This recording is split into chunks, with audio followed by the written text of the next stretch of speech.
Welcome back. Now, the cheap cost of illegal cigarettes is driving a quarter of all smokers to buy them on the black market. You can understand why a pack of 20 like these ones here, they can actually be bought for £2.70. Yet those bought legally can cost as much as £8, if not more. Yeah, as MPs discuss the issue today, we've discovered that the cheap cigarettes are more deadly, containing nearly double the levels of tar and carbon monoxide than legal packs. Here's Louisa James's investigation. Smoking is big business. In Britain alone there are 10 million smokers, but 1 in 4 cigarettes bought is said to be illegal.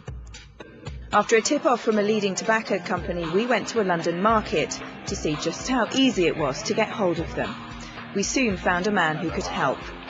200? Okay, good. Yeah. We were then asked to follow the seller to a more discreet area. All right, how much for that? £27.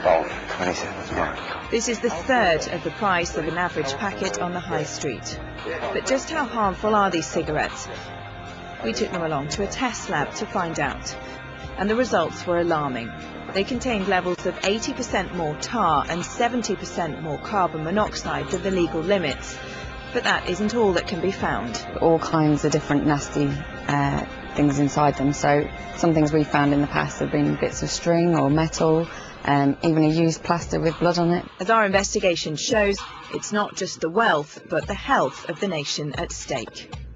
Well, we're joined now by Keith Baz from the Home Affairs Select Committee and our Louisa. And Louisa, really shocking discoveries there.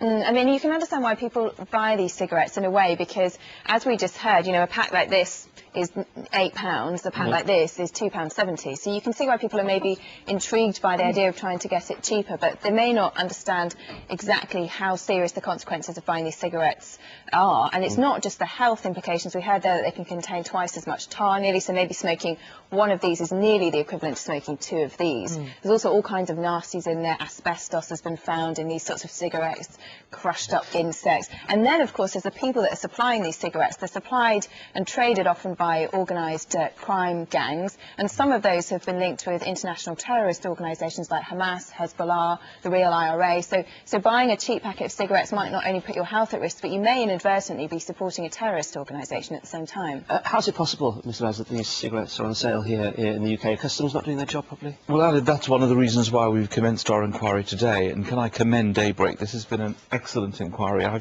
think we should call Louisa to give evidence and bring all her facts and figures with her, because she's done a bit of our work for us. That's exactly what we're trying to find out. How do they get into the country?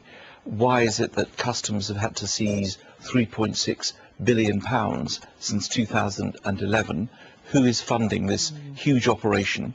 And that's why today we've got one of the biggest tobacco companies coming in to give evidence to tell us precisely how this is happening.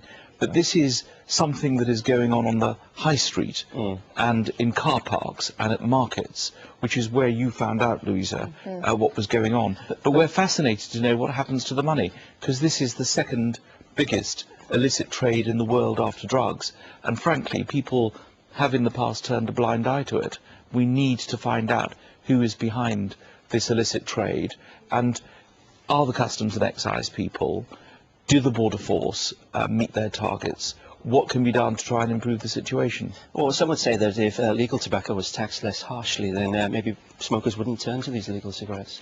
That's possible. We will look at the whole tax implications of this, but of course we also have a very strong and proper lobby which is talking about trying to get people to smoke less.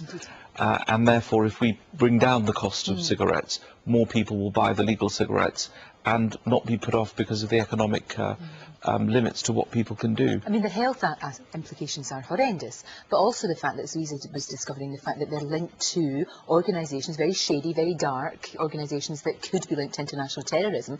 I mean, it's you know, at the end of the day, of course, you've got to do your investigation, but people have to take responsibility for themselves, don't they? They have to question whether or not it's worth paying a £5 or £6 cheaper, and what the implications of that are. The implications of You're absolutely right, Lorraine. It's very similar to the inquiry we did on drugs. And those who participate in drugs need to realise what they're doing to countries like Colombia.